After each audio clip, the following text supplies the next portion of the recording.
Al cierre con Andrés Mompotes. Hola, bienvenidos a un nuevo episodio del podcast Al cierre del Tiempo Casa Editorial, aquí en medio de la sala de redacción, en un episodio especial dedicado a la noticia del día, la renuncia del fiscal general de la Nación, Néstor Humberto Martínez, ante la decisión de la JEP de liberar a Jesús Santrich. Hoy es miércoles 15 de mayo, mi nombre es Carlos Solano y además, entre otros temas, también tenemos la tormenta solar que se presentará este jueves 16 de mayo. Bienvenidos. La clave de las noticias. El tema clave hoy sin duda y es indiscutible porque define casi que toda la agenda del país durante los meses que vienen. Va a estar muy mentado, es la renuncia del fiscal Néstor Humberto Martínez ante una decisión que se anunció esta mañana de que Jesús Santrich no será extraditado a Estados Unidos e incluso ordena a la JEP, a la Fiscalía, que quede en libertad de manera inmediata, según entiendo. Nos acompañan Edulfo Peña, editor de Política, y Marisol Gómez, editor de Justicia, para entender las dimensiones de esto. Entiendo que históricamente un fiscal no había renunciado de esta manera para dar una señal de estas de indignación o de qué es. Lo primero objeción de conciencia. Realmente eso es como una objeción de conciencia. El fiscal general no lo menciona puntualmente, pero ¿por qué se puede interpretar como una objeción de conciencia? Porque él había reiteradamente manifestado que no había razón para no extraditar al jefe guerrillero Jesús Santrich, que había evidencia suficiente sobre la supuesta conspiración de Santrich para enviar cocaína a Estados Unidos, y por supuesto, pues claro, la JEP falla en contra de un asunto en el que él creía firmemente que él tenía que ser extraditado, y entonces siente el fiscal general también, dice que la justicia transicional le está poniendo de alguna manera límites a la justicia ordinaria que él representa encabezando la Fiscalía General de la Nación, y que por tanto él no va a suscribir lo que él considera un desafío a la Constitución. Entonces claramente una objeción de conciencia, y es decir, un acto como podría decir uno también de lo que algunos consideran dignidad personal frente a esta decisión de otra justicia que no la justicia ordinaria. De acuerdo, y pues evidentemente empecemos por la decisión de la JEP. ¿Cómo vieron la decisión de la JEP? Lo que significa no solo no extradición, sino además libertad inmediata, que además activa su curul que no se había todavía suspendido, ¿no? Yo creo, Marisol, que a partir de hoy las decisiones de la JEP quedan un poco con un margen de desconfianza en la sociedad. ¿Usted lo cree así? Yo creo que el hecho de que la primera decisión de fondo de la JEP haya sido la libertad de Santrich, un exguerrillero contra quien había pruebas según la Fiscalía y según las autoridades de Estados Unidos de que estaba traficando con cocaína, que esa sea la primera decisión y no una decisión de fondo en los procesos que debía llegar, deja muy mal a la JEP. Hay mucha gente que cree que la JEP está muy influida por gente cercana de las FARC, que no hubo equilibrio en la designación de los magistrados y que hay una justicia sesgada. Prácticamente por eso se fue el fiscal, porque el fiscal cree que aportó todas las pruebas para que Santrich fuera enviado en extradición, y que también la justicia estadounidense, que era la que lo requería, también había aportado las pruebas, y que es el primer colombiano que no es enviado a los Estados Unidos porque se requieren acreditar las pruebas. Han enviado a Estados Unidos cientos, tal vez miles de colombianos extraditados por temas de droga, y a ninguno le habían hecho el procedimiento que le hicieron a Santrich. Santrich, además, en una cosa, yo creo que 1 o 2 semanas, en 2 semanas lo vamos a ver en el Congreso de la República de congresista y con un nuevo juez, eludiendo en este caso la justicia. Yo creo que hay una situación muy crítica, que por eso fue que se fue el fiscal. Creo que también el tema político es complicado. Vamos a ver el presidente qué decisión toma, pero estamos en una situación muy, muy crítica, de desconfianza ante la justicia, yo creo. Yo creo que la desconfianza en la justicia colombiana es generalizada. Uno sobre la JEP, otro sobre la Corte Suprema, y etcétera. No es la primera vez que hablamos de eso, y creo que en este momento podríamos hablar de una crisis en la justicia colombiana. Pero más allá de eso, yo creo que hay que explicar varias cosas, Carlos. En primer lugar, que el proceso distinto que se le hace al exguerrillero Jesús Santrich tiene que ver con el acuerdo de paz de La Habana. Claro. Cada guerrillero que se sometía a la JEP tiene un proceso de garantía de no extradición. Obviamente, si no cometió el delito que se le atribuye antes del 1 de diciembre Ese del es el punto, 2016. porque hay quienes creen que él incurrió en el delito después de esa fecha y que Sí, se acreditaron entonces, esas pruebas. Entonces, ¿cuál es el punto ahí? El primero, ¿qué es lo que dice la JEP? Yo creo que esta es una argumentación de juristas contra juristas y la opinión pública de eso no tiene mucha ilustración, Claro, pues, pero es los magistrados de la JEP argumentan una cosa, la Fiscalía General de la Nación argumenta otra, pero claramente es una garantía de no extradición que le tenían que evaluar. No, digamos, en este momento no valoremos el fallo, valoremos, digamos, es lo que tenía que hacerse con un sujeto sometido a un proceso de paz. Es eso puntualmente lo que hace un proceso diferente. Entonces, lo que dice la JEP es que con lo que le enviaron, no conocemos el detalle de esas pruebas, no podía determinar, lo único que le correspondía a la JEP, hay que aclararlo, es determinar la fecha de la comisión del delito. Duró la JEP investigando si se había producido el ilícito en un momento u otro. Un año para establecer bueno, cuando eso la surgió, justicia de Estados Unidos y la Fiscalía, dicen los dos, Pero habían entonces, ¿qué sabemos aportado de las todas las pruebas. Pero ¿qué sabemos de las pruebas? Porque No. es que el punto aquí es, dice la JEP, no son concluyentes, no permiten establecer la fecha. Entonces, ¿cuáles eran las Bueno, pruebas? lo que dice la JEP puntualmente en su fallo, para que nos atengamos como a los hechos, Carlos, es que la Fiscalía General de la Nación no les remitió los audios en los que se sustentaría la justicia de Estados Unidos para decir que Jesús Santrich estaba conspirando para enviar cocaína a ese país. Hoy justamente pues la Fiscalía General de la Nación ha empezado a difundir los audios.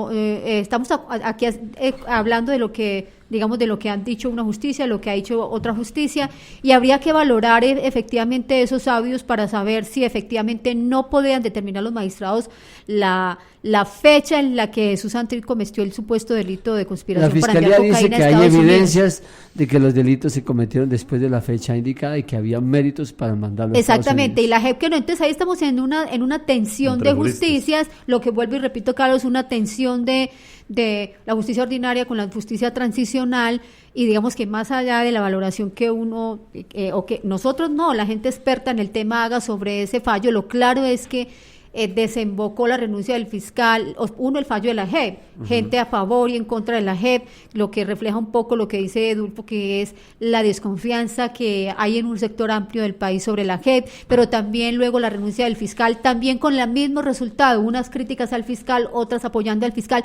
y eso es lo que me parece ahí más importante, Carlos, en este momento, es eso, todo lo que desata esta situación hoy es una efervescencia de la polarización tan grave que está sufriendo el país, que para mí la verdad es el principal efecto y el efecto más perjudicial, porque al final de cuentas lo que el país debería es caminar sobre una ruta que le haga bien, superar todo para seguir avanzando hacia metas económicas de desarrollo, en fin, la polarización del país me parece la consecuencia más grave de lo que está pasando hoy. Pero si bien no somos juristas, de todos modos llama mucho la atención que habiendo una serie de pruebas que la Fiscalía dice ¿por qué juristas de un lado y del otro no se pueden poner de acuerdo? Es insólito que Por unos una consideren razón, que Solano, es totalmente claro y otros que no. Entre otras cosas, por una razón, porque aquí en esta mesa no vamos a resolver el pleito jurídico, porque hay dos instituciones No, ni enfrentadas. el político. No, pero digamos que quiero hacer alusión a eso, porque evidentemente hay dos instituciones enfrentadas jurídicamente, con todas las razones cada una. Pero yo también creo, como acaba de decir Marisol, que aquí de fondo es un tema político. El país está dividido desde hace 8 años de Santos, más casi uno de Duque, como 9 o 10 años. Estamos divididos, polarizados.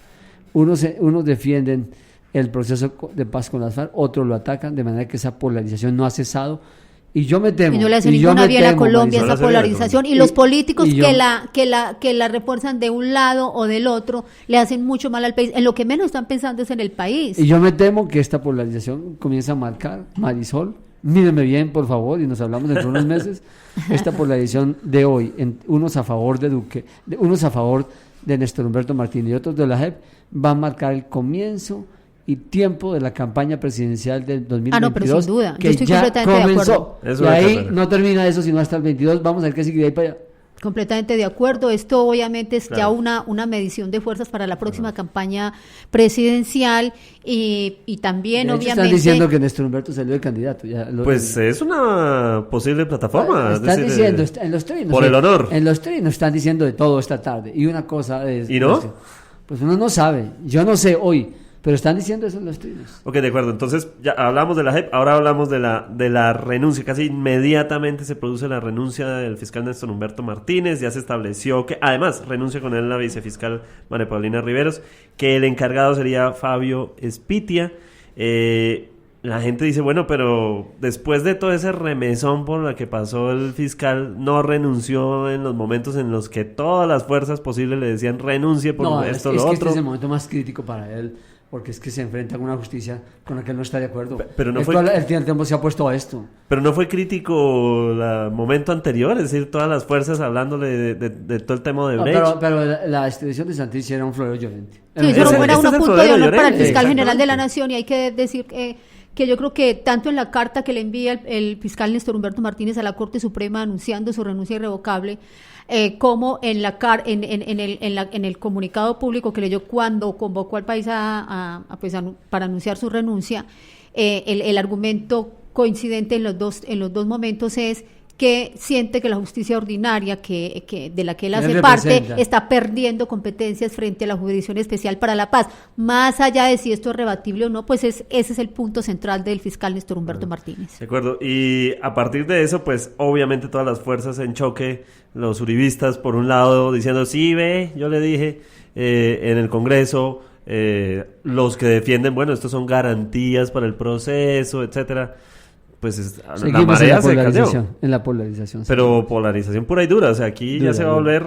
Pues digo, esto conecta con el 2022, que ya uno comienza a oír hablar de gente, de candidatos, de propuestas, de temas, estamos a 10 meses de haber elegido, de haberse posesionado Iván Duque, ya estamos hablando de candidato presidencial para el 22, imagínate. Pues probablemente, como dice el exfiscal Alfonso Gómez Méndez, Carlos, esta decisión de la JEP que desata todo este tsunami político podría ir en contra del propio proceso de paz, de la implementación, claro, porque pues y toda la gente que está contra la Jurisdicción Especial para la Paz puede ver esto como lo que han vendido en el Centro Democrático, que no es verdad, es que es una corte para la impunidad. Eso no es verdad. Pero podría, digamos, contribuir a posicionar un discurso, una fake news, ¿no? Lo de Santrich les da razón a esa gente que dice eso. Sí, por eso puede ir en contra del... No.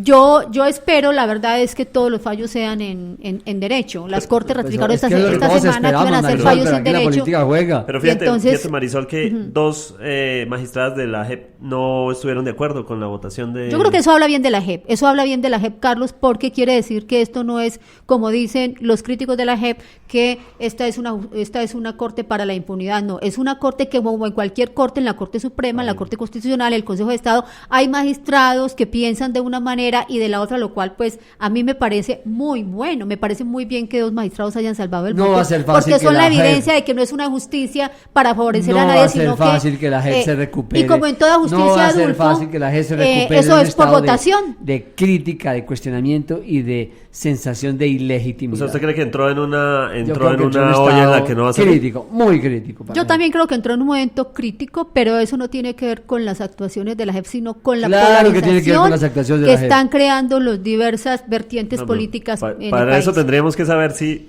son pruebas o no son pruebas. Volvemos Exactamente, yo creo que habría que mirar los audios y saber, y uno, bueno, de hacer el análisis ya con la cabeza fría, decir, a ver, yo escucho estos audios como colombiano y ¿qué puedo deducir? Es de la única manera que uno podría entrar a controvertir un fallo. ¿Y quién puede dirimir esto? Es decir, ahí estamos ante una crisis judicial. El presidente suspendió dice Gómez Méndez que una sala de la JEP tendría que ser la que resuelva la apelación del procurador. No, hay una apelación ya en camino de la Procuraduría General de la Nación, la procuradora delegada ante la JEP, Mónica Cifuentes, que además fue una de las personas que ayudó a construir todo el acuerdo de justicia, asesora del gobierno en su momento. Ella lo que dice es que efectivamente en primera instancia, digamos, en una primera revisión podría haber una violación al acuerdo final. Anunciaron que van a apelar la decisión. ¿Puede algo pasar en la sección de apelaciones de la JEP? No, digamos que no, porque vuelvo y digo, el hecho de que dos magistrados hayan votado hoy en contra de la decisión mayoritaria de la sala de revisión de la JEP, lo que demuestra es que hay magistrados con distintos pensamientos y que la apelación podría cambiar las cosas. No parece una probabilidad alta, pero... Todo está abierto. No creo que la apelación vaya a cambiar las cosas. No. ¿Qué va a hacer el presidente? El presidente suspendió su agenda. Está reunido con unos ministros. Vamos a ver qué decide entre unas horas. A esta hora puede pasar, bueno, tal vez la gente oiga este podcast al día siguiente, pero quién sabe qué pueda pasar, pero ¿puede hacer algo? ¿Tiene herramientas? No hay herramientas jurídicas para decir ahorita No alguna tiene cosa. nada. No, porque él es respetuoso de la hay que decir que es un hombre respetuoso de los fallos judiciales y lo ha reiterado muchas veces. Ahora, yo sí creo, Carlos, que lo que diga el presidente hoy, la posición que tome el presidente, le va a aumentar o le va a bajar la temperatura a la polarización política. Por eso es tan importante lo que diga el presidente y creo que tiene una responsabilidad muy grande hoy sobre sus hombros. De pronto ¿será que cambia ministros, Marisol? ¿Será? Por ejemplo, si nombrar una nueva ministra de Justicia para equilibrar un poco las cosas, pero no creo.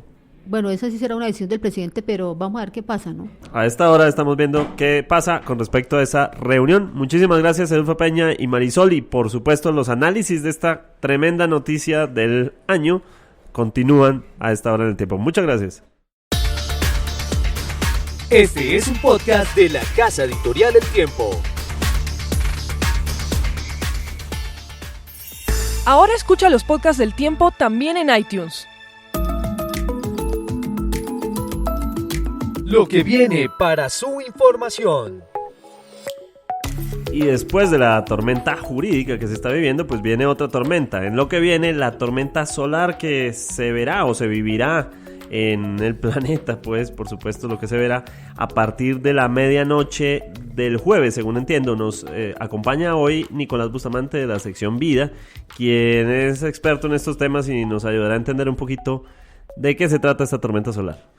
Bueno, Carlos, pues sí, es noticia, digamos, esta tormenta solar que ya está ocurriendo. Digamos que la tormenta solar ocurre en el Sol, y lo que ocurre es que el Sol, la estrella, está generando energía, está expeliendo algunas partículas hacia el espacio, y estas partículas pues viajan por el espacio, más exactamente 150 millones de kilómetros, hasta que se encuentran con la Tierra. Y al encontrarse con la Tierra, digamos, la Tierra tiene un escudo protector que se llama el campo magnético, la magnetosfera, y esta magnetosfera lo que hace es de alguna manera bloquear estas partículas y las envía hacia los polos. Cuando esa interacción entre la magnetosfera y las partículas del Sol genera algunos fenómenos como las auroras boreales, sobre todo en las latitudes altas, y otros fenómenos que pueden afectar a las telecomunicaciones y a la electricidad. Digamos, esto no es algo nuevo, no es algo que ocurra solamente hoy o mañana, sino que está pasando constantemente, pero hay momentos en los que ocurre con mayor intensidad, como está ocurriendo en este momento. Ok, cuando hablamos de latitudes altas nos referimos cerca de los polos. Cerca de los polos. De manera que aquí en Colombia pues no estamos muy cercanos a ver absolutamente nada. No, sí, digamos que sí, latitudes altas son las regiones cercanas a los polos. De hecho, pues los países nórdicos son famosos por las auroras boreales, que son causadas precisamente por este fenómeno. En Colombia no es, digamos, en el Ecuador es muy poco probable que se vea algo. Sin embargo, hay registros de que en estas zonas del planeta ha habido manifestaciones de las tormentas solares en el pasado.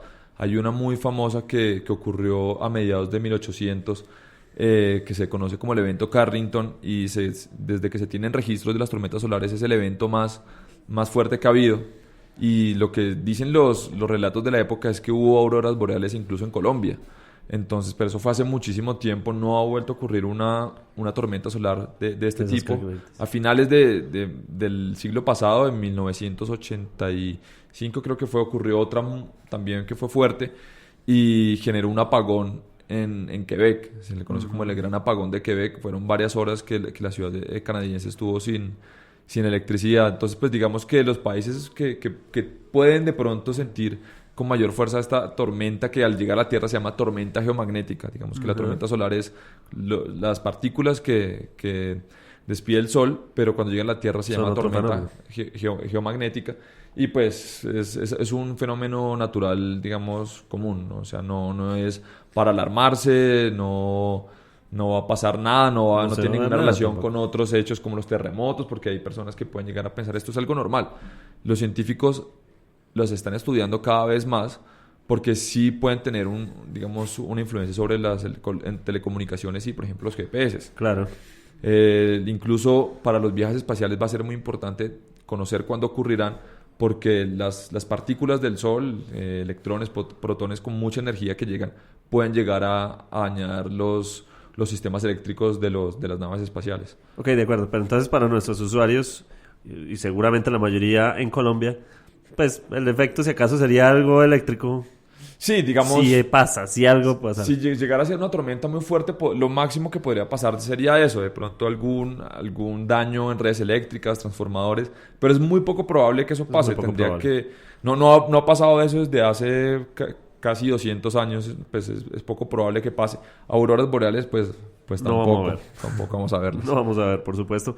Importante eso para los apocalípticos, que sepan que esto no... Sí, no, es tranquilidad. Simplemente la noticia, digamos, desde el punto de vista científico es muy interesante porque afecta, digamos, a todo el planeta. Digamos, el planeta recibe el chorro de energía, pero no hay ningún riesgo de nada más en este país. De acuerdo. Sin embargo, es hoy una de las noticias más leídas en eltiempo.com. Muchas gracias, Nicolás Bustamante. Bueno, Carlos.